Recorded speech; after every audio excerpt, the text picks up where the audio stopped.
Okay, dito sa problem number 3, meron daw simple beam of 20 meter. So, walang pinakita na beam dito. Yung loads lang. So, sinabi naman na 20 meters lang, tapos simply supported. Ang ibig sabihin ng simply supported is, magkabilong dulo, merong supports. Parang ganito, simply supported yan. May pin sa dulo, may roller sa dulo. Okay? Tapos, it supports a dead load of 3 kN per meter. Dead load, meaning to say, patay, hindi mo pwedeng galawin. Nakahilata lang yan dito sa buong beam natin. Kunwari, ito yun yung beam natin. Ayan, may 3 kN per meters sa buong span. Tapos, hindi natin pwedeng galawin. Tapos, merong live loads. Itong 5 daw.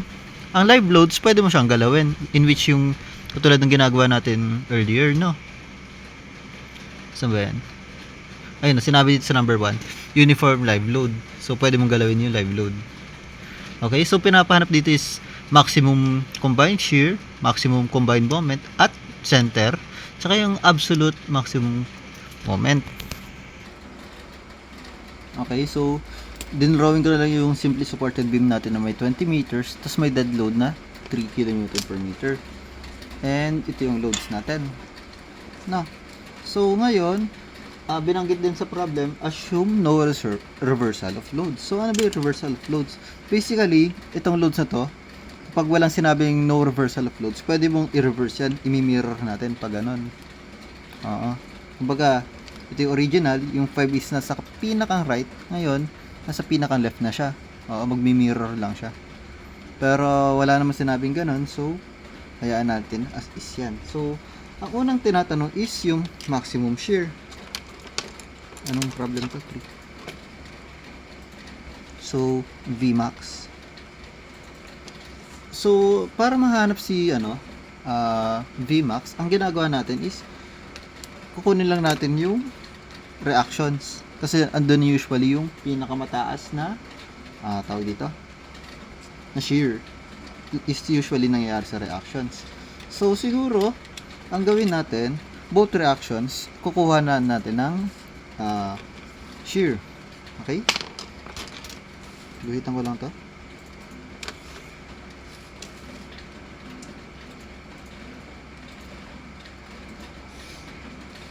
Yan. Tapos guhit ako ng gapalan to. Yan. So, ang gawin muna natin, siguro consider muna natin to. Influence line for RA. Or sige, pangalanan natin A at B. Okay?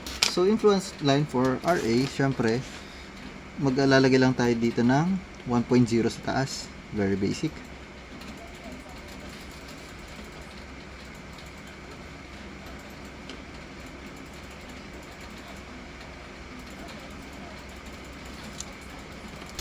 So, 1.0 ang height nito. Hanapin natin si M na M is equal to rise over run lang. So, ang rise natin is 1 over yung run na 20. Yan yung M natin. Store ko na lang dito sa calculator ko.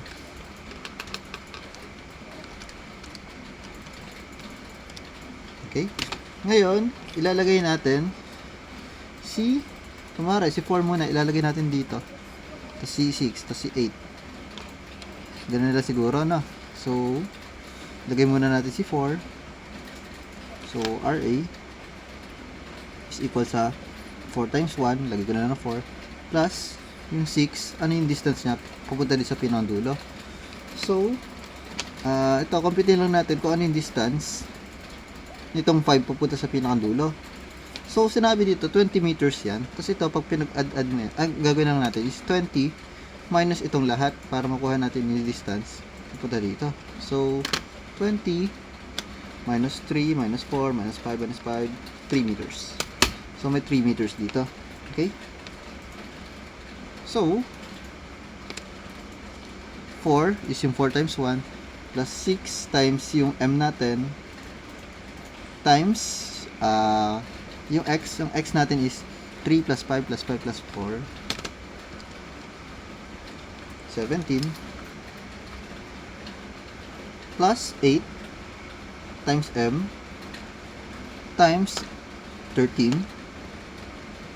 distance dito papunta dun ha plus 7 times 8. M pala, times 8. Lastly, plus 5M times 3. So, compute natin.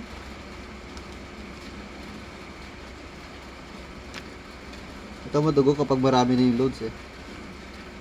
Mas marami yung trial and error na dapat mong gawin. Para ma-sure mo na, yun na talaga yung maximum. Double check ko lang.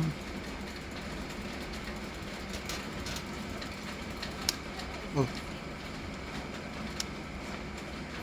So, ito ay 17.85. What if ilagay natin si 6? Baka mas tumaas, no? So, RA is equal to 6 plus, ano yung value ngayon? Ano yung, gano'ng kalayo ito papunta dito sa dulo? So, gawin lang natin is 20, kasi yun yung whole span. 20 minus 4, minus 5, minus 5. Kakaroon tayo ng 6. Ito daw is 6. Okay, so, ito si 8. 8 times M times, ano yung distance papunta dito sa 6? So, meron tayo 6 plus 5 plus 5 plus 4. Wala na si 4 kN ha. Wala na tayong paka dyan. 6 plus 5 plus 4. Hindi ba? Dito lang sa 8, diba? So, 6 plus 5 plus 5, which is 11.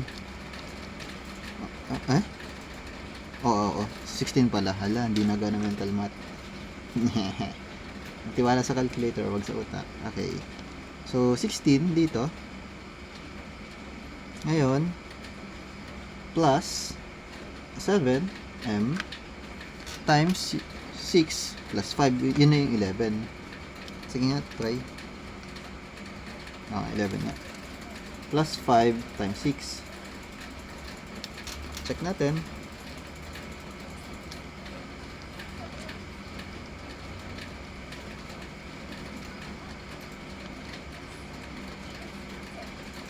May M pa pala to. So, 17.75. Dikit. Okay, what if naman ilagay natin yung 8 dito sa pinakamataas. So, 1. Try lang. And, para makuha yung distance mula dito sa dulo, pupunta dito, yan ay 20 minus 5 minus 5, 10 lang. So, may 10 dito. Okay? So, RA, considering na 8 na yung nasa pinakamataas natin, is 8 times 1 plus 7M multiplied natin sa 10 plus 5, 15 plus 5M times 10. So,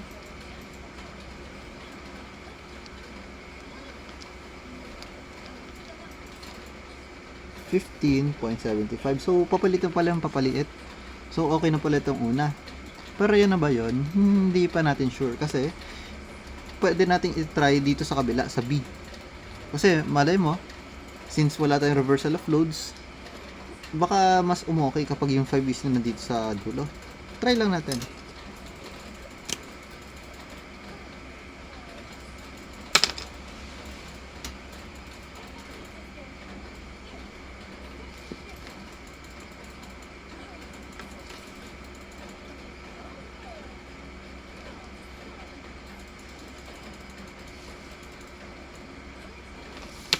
So, ito ay 1.0 and this is the influence line for RB. Okay? Nga pala, ang RA natin is equal sa shear at A. Wala lang, share ko lang. So, try natin. Nandito, si loads natin. Okay? So, yan ay RB is equal sa yung 5 nasa taas. So, 5 times 1 plus 7. Ano yung distance nito pa dito? Ano to? Yan ay 20 overall span minus 5 minus 5 minus 4 minus 3 meters. So, ang M natin ganun pa rin naman, 1 over 20 pa rin, no? Kasi ito yung height, ito yung base, same pa rin. So, 5 plus 7M times, ano yung distance yung X papunta dito? 7, which is 3 plus 7 plus, ay, hindi. 3 plus 3. Ito, 3 plus 3 plus 4 plus 5. 15. Plus 8. Ito naman tinitignan natin. So, 3 plus 3 plus 4. 10. Plus, yung 6 natin, na mayroong 6 meters. Plus, yung 4, na mayroong 3. Ayan. Pinagkasya ka na lang. So, 5 plus 7m times 15 plus 8m times 10 plus 6m times 6 plus 4m times 3. Meron tayong 16.65. So, mas bumaba na pala. No? What more pa kaya pag ginanto natin? Diba? Sige, try lang. Baka sakali, diba? So, hanapin muna natin yung distance from here to here. Kasi dito nagagaling 0. So, yan ay 20 minus 5 minus 4 minus 3, which is 8. Okay? So, 7 plus 8 times papunta dito. So, 8 plus 3 plus 4 15 plus 6m. 8 plus 3 is 11 plus 4 na mayroong 8 meters. So 7 plus 8m times 15 plus 6m times 11 plus 4m times 8.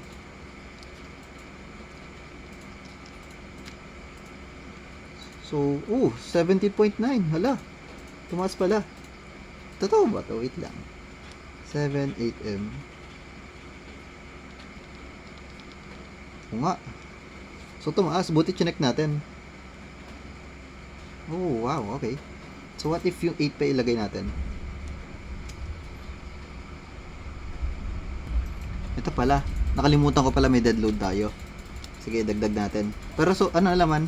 Para-parehas naman sila na magkakaroon ng 1/2 times base, yung 20, times yung, ay hindi, 1/2 base na 20 times height na 1 times yung 3. Lahat sila magkakaroon ng 30 na dagdag, no? So dito plus 30 na lang natin, or kung gusto mo pwede may dagdag dito yan. Lahat yan may plus 30 gawa nga nung dead load natin, and lahat naman yan positive. Nakalimutan ko lang i-take into account, no? Sorry. So ito pala ay 17.9 plus 30. Yan, 47.9 kilonewtons. So ito, sorry so meron dapat tong gawin ko ng pink para kita. 1/2 times base na 20 times height na 1 times yung W natin. Okay? Ito makukuha. So, RB is equal sa ganito. Ay, pwede pala natin i-check kung 8. Sige, why not? Pero, sulat ko pa ba? Sige, sulat ko na. RB is equal sa 8 plus yung distance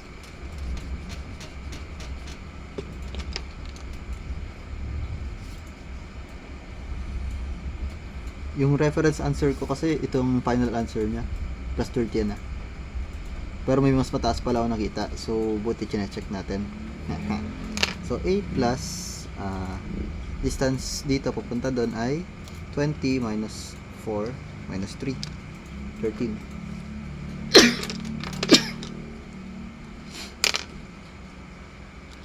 So ngayon meron tayong 6m times 13 plus 3, so 16 plus 4m times 13. plus yung 30 na ito. Sinimplify ko na lang, gawin ko na lang 30 ha. Para na lang yun. Yung area nito times ito.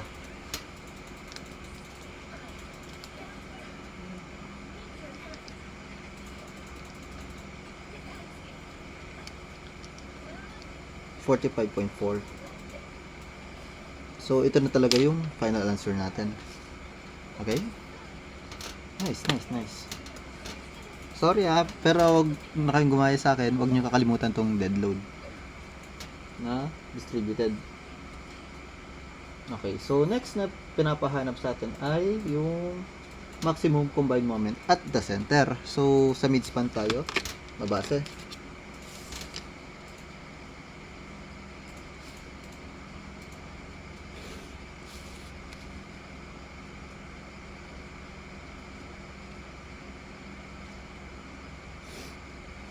Okay.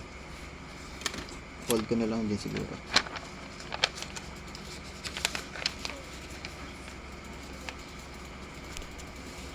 Yan. So, midspan dito sa 10 meters. Gagawa ko lang ng influence line.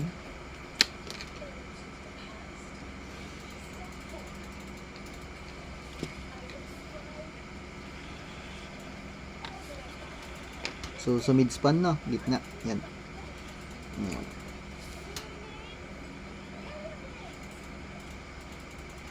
Yan. Okay, so computein natin si ano to. So, yan ay AB over L lang naman. So, ang A natin is 10 meters kasi hati yan. Merong 10 meters dito, may 10 meters dito. Kasi at center daw. So, 10 times 10 all over yung span natin na 20. So, meron tayong 5 dito sa pinakantaas. Okay? Now, we can assume na itong 8 kN dapat ang nasa taas. Kasi yun yung pinakamataas sa value, di ba? So, yun ang ilagay natin dito sa tuktok. Pero we can try naman na ilagay yung 6, pero duda ako. Tsaka yung 7. Kasi tinan mo, kapag yung 6 nilagay natin, mawawala na si 5, mas mababa pa yung nasa pinakantaas. Tapos, pag si 7 naman, ay, hindi naman mawawala yung nasa pinakantaas. Pero, imbes na 8 yung itatimes mo sa 5, 6 pa yung itatimes mo sa 5. So, feel ko bababa yan. Pero, itatry natin, okay? So, ayan. Ilagay natin sa gitna si 8. Okay. So, ngayon, guhitan ko lang to. Ano yung distance dito papunta doon? So, ako, ang ginagawa ko, pwede mo siyang hatiin dito. Kasi midspan naman, di ba? So, meron tayo ditong 10 meters. 10 meters minus 4 minus 3. Or pwedeng lahat din yan. Hindi, mas maganda kapag kalahati na lang. So, 10 minus 4 minus 3. Ito yan, o. Huwag muna natin i-consider iba. Basta alam natin na 10 meters yung midspan, di ba? So, magiging 3 meters pala to. 3 meters. Okay? So, computein natin. We will have the influence line for MC. For, M mid na lang pala. Wala naman tayong point C. Okay. So, M mid is equal sa 8 times 5. Tapos, wala pala tayong slope. Computein natin slope. Ang slope natin ay, sige, lagay ko na lang dito. M is equal to rise over run. Meron tayong 5 over 10 to, di ba, ang midspan? Kasi 20 yan. Kapag midspan, 10. So, ito pala ay 0.5 lang. Or 1/2. Nasa yan. Check pa nga. Duda sa sarili. Ayan, 1/2 nga. Store ko as M. Ayan. So, parehas lang naman yan. 10 to. Tapos 5. Tapos ito, 10 to. Tapos 5. So, parehas lang ng slope yan. Okay? So, pwede mo rin naman computein yung kabilang slope kung ayaw mo maniwala. Next ay, siguro, kunin natin si 6 at 4. So, plus 6m times, yung distance mula dito 0 pupunta doon is 3 plus 3. So, 6 plus 4m times 3. Yun yung distance papunta dito. 3 na compute natin kanina. Next is plus 7 papunta dito. So 10 meters. So 10 naman talaga yan. So meron lang 5. Plus, ito bang 5 ko-consider pa natin? Well, hindi na. Kasi 10 meters lang naman to. Tapos ito 10 meters. Then nasa 0 na siya. So wala na yan. Pwede mo rin dagdag pero 0 yung x nya. So mawala din. Okay? So ngayon, wag natin kakalimutan si distributed load. So 3 times yung area nito ng triangle is 1/2 ng base na 20 times yung height na 5. So makuha natin A times 5 plus 6m times 6 plus 4m times 3 plus 7m times 5 plus 3 times 1/2 times 20 times 5, 231.5 kilonewton meter. If 8 yun nasa taas. Pero sige, try natin yung iba, pero duda talaga ako eh. Ito, lagyan natin si 6 dito. So kapag andyan si 6, ang distance dito papunta dito ay, so meron tayong 10 meters dito sa midspan, di ba? So 10 minus 3 lang, we have 7 meters.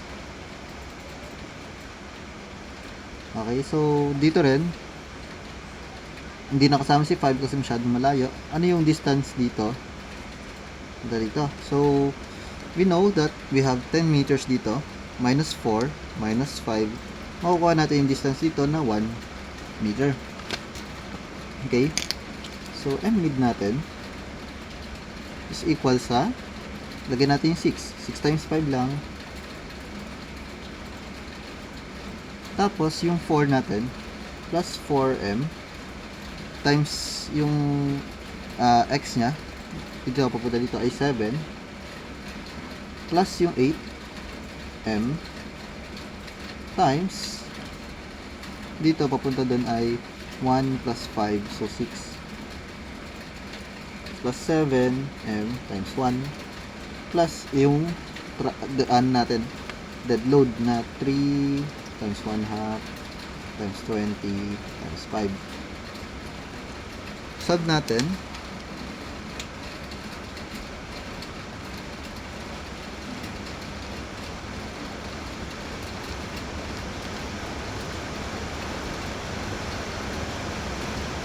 Lakas ng ulan ah.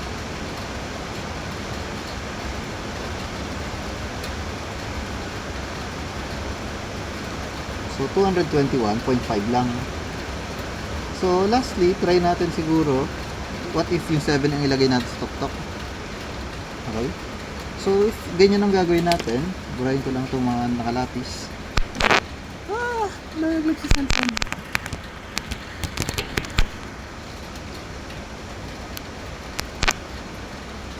Okay. Ito is 10. So ano yung distance itong 5 papunta dito?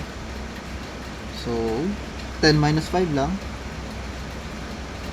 makukuha natin si 5. So 5 meters yan. Tapos ito, kasama pa rin itong 5. Ito, kakaroon tayo dito ng 10 minus 5 minus 4 para makuha yung distance dito papunta sa 6 kilonewton na 10 minus 5 minus 4 is 1 lang naman, 1 meter. Okay. So 7 times 5 plus, siguro unahin ko na itong 5m times 5 plus itong 8m times 1 plus 4, 5 din, plus yung 6 natin 6m times 1, tsaka yung distributed load na 3 1/2 25. Yan.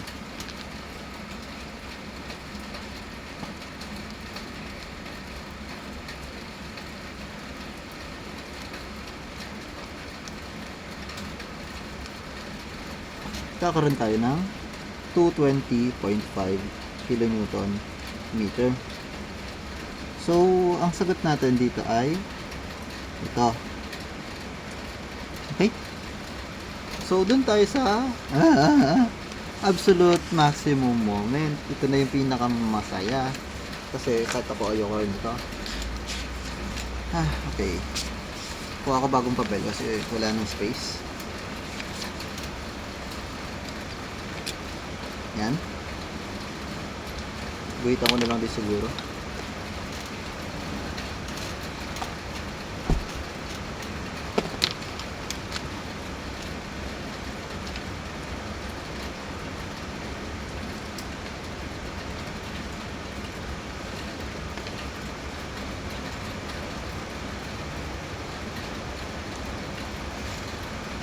Okay. Okay. So, hanapin natin si kapag M max na hanapin, M absolute pala. Hindi, sige pala yun. Absolute maximum moment. Hahanapin natin si resultant. Ilalagay natin dito at saka hanapin natin kung saan. So, para mahanap yung value ng resultant natin, magkakaroon tayo ng R is equal to C. Yung resultant is equal to component. So, ano yung resultant force natin? Pag-a-add lang natin to. So, 4 plus 6 plus 8 plus 7 plus 5 magiging 4 plus 6 plus 8 plus 7 plus 5. May 30 kilonewtons tayo na resultant. Saan? So, gagawin ko lang summation moment at 4 na resultant is equal to C. Okay? Meron tayong resultant 30. Hindi natin alam kung saan. So, with respect sa 4, kung ano yung distance niya, is lagay na lang natin ang X. Tapos, syempre wala na si 4 if mag-moment tayo dyan. 6 times 3 plus 8 times 3 plus 4, 7 plus 7 times plus 5, 12 plus 5 na 17. So, calculate natin si X, yung distance.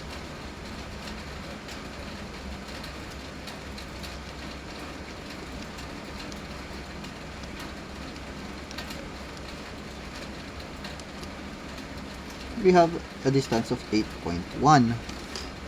Okay. So, sa 8.1 is roughly, andito siya.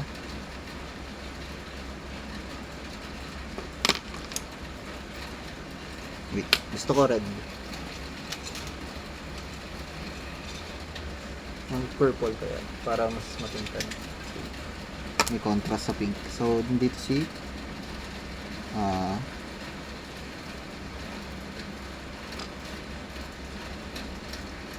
nandyan si 30 kilonewtons. So, hahanap tayo ng partner niya. Usually, ang inuuna kong ang pinakang magiging sagot dyan sa partner niya ay yung katabi niya. So, si 8 kilonewton. So, ano yung distance nitong 30 kay 8? Siguro lagay ko na lang dito yung 8.1 meters na distance.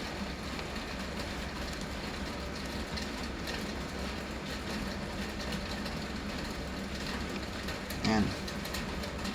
Okay? Okay, ano yung distance dito?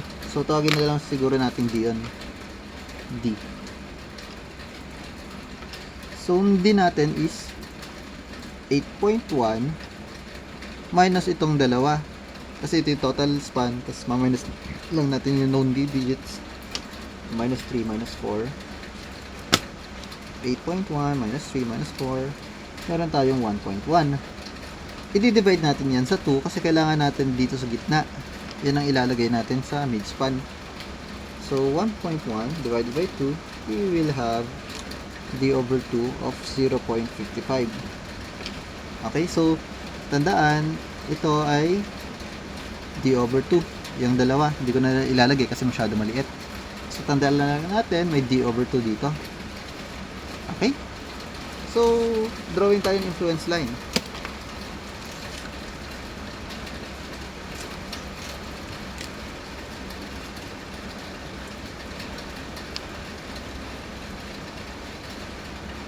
So, ang gitna nun is dito. So, yun ang ilalagay natin dito sa gigitnaan ng partner natin tsaka yun sa resultant. So, si 8 yung pinag-partner natin. Ilalagay natin yan dito. Okay. So, ngayon, aalamin natin ano yung distance. Kasi mamarkahan ko na siguro ng P. Nandito si 8, nandito si 6, nandito si 4, nandito si 7, nandito si 5. So, alamin natin yung distance mula dito sa dulo papunta kay 4. So, paano natin malalaman yan? Alam natin na ang midspan natin ay 10 meters, di ba? So, hatiin natin dito. Yan ang hati. Wala na tayong paki dito sa right side, ha? Dito muna tayo tumingin sa left side. So, 10 meters. So, 10 minus 3 minus 4 minus d over 2 na 0.55. Makukuha natin itong maliit na distance na 2.45. Okay? So, sulat ko na rin siguro. 2.45 dito. 5 yan, ha? Okay? Tapos, ano naman yung distance dito sa maliit? So, ang ginagawa ko dyan, buong distance na. So, 20 minus ko na lang yung lahat. So, 2.45 minus, kahit huwag mo napansin yung d over 2 kasi alam naman natin distances ng bawat isa dito sa forces natin. So, 3 minus 4 minus 5 minus 5, kakaroon tayo ng 0.55 dito sa dulo. Yan, pangit na sulat.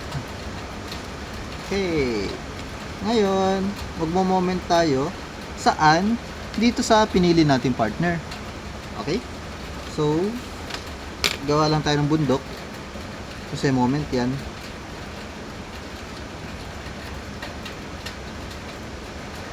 Hindi sa gitna, ha, dun sa 8 meter kilonewtons kung saan natin nilagay.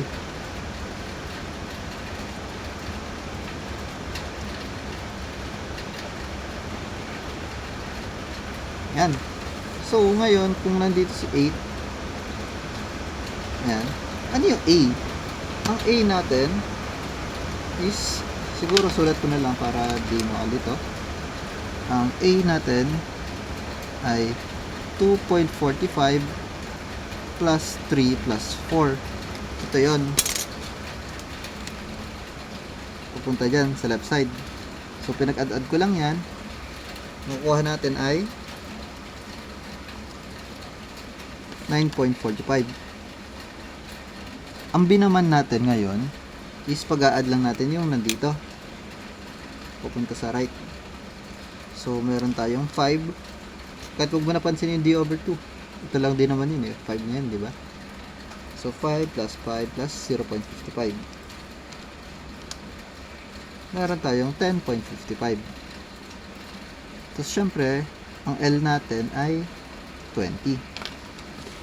Okay, so AB over L, 9.45 times 10.55 all over 20, we will have this value. Okay. Sulat ko na lang yung first 4 decimals. So, 4.9849.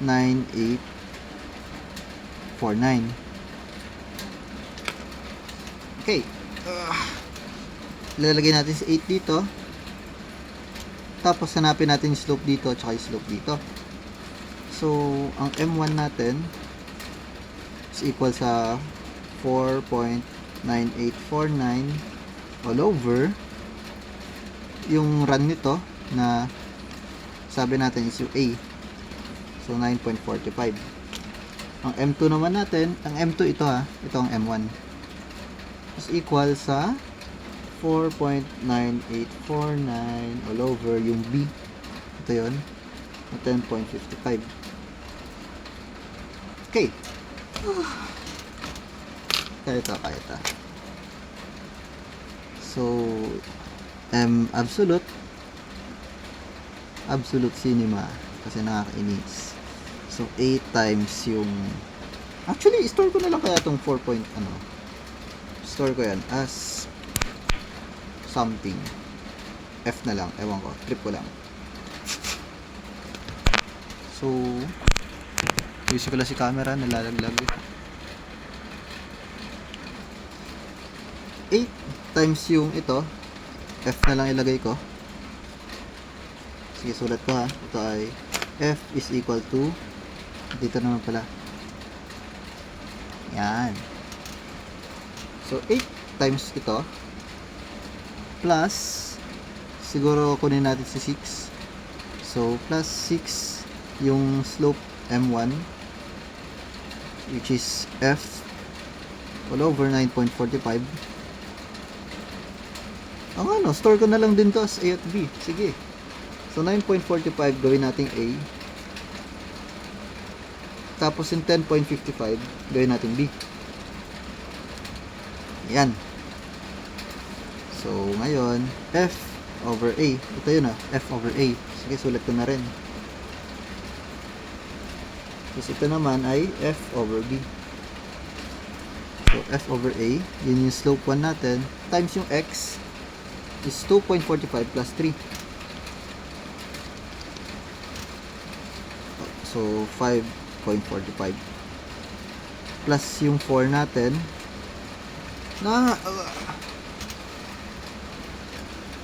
anong 4? Wait lang. Ulat lang ako. Meron tayong M1 na F over A. Stress pala yan, force over area. Times yung ito, 2.45. Plus, ito namang 7. Na 7, M2 ang gagamitin. So, F over B, Facebook. Times, distance, mula dito papunta doon ay 0.55 plus 5. So, 5.55. Plus, 5. Tapos merong F over B din. Times 0.55. Tapos, si dead load pa. So, may plus 3 times 1/2 ng base over height. Ang height natin is ito. So, gawin ko lang F. Oh, haba. Okay. Type ko lang sa calculator ko.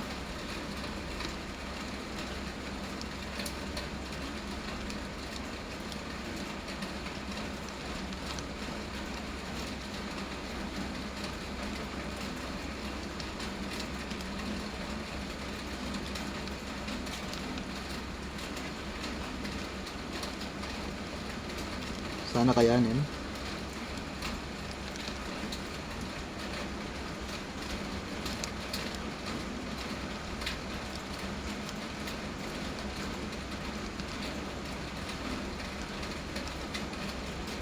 Okay, double check ko lang. 8F, 6F over A, 5.45.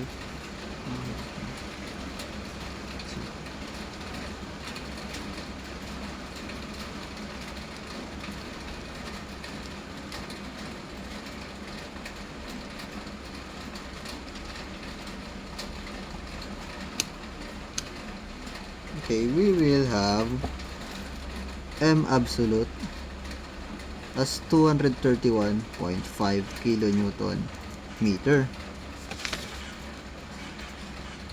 Kamukha niya to. Okay, naalala ko na to. Yes, ganyan pa rin talaga. Wait lang, tingnan mo nga.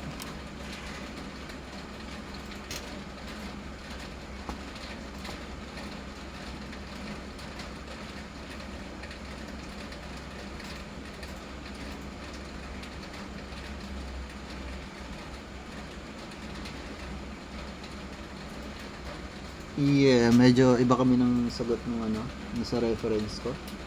Pero tanda ko to na talagang nag-same sila. No. So, ako, nasa sayo kung gusto mong ipag-partner pa si 7 at 30, pero duda na ako kasi gusto natin dito tayo sa pinakamalapit tsaka yung mas mataas. Pero kung baga, kunwari, magkabaliktad to, ito si 7, ito si 8. Pwede mong ipag-partner yung dalawa para malaman kung sino mas mataas. Pero since si 8 na yung pinakamataas tsaka yung pinakamalapit kay 30, I think it's safe to say na okay na yan. Okay, so ito na yung sagot natin. Same answer dito sa kanina, sa mid-span. Galing. Pero, yeah. Umisad lang naman ng konti yan eh. Diba? Kunwari, andito si 8. Umisad ng konti. Yung gumanon lang. Dito pala. Si 8 nasa mid-span kanina, umisad ng konti. Ganun lang nangyari dito. Okay. Yun lang. Bye-bye.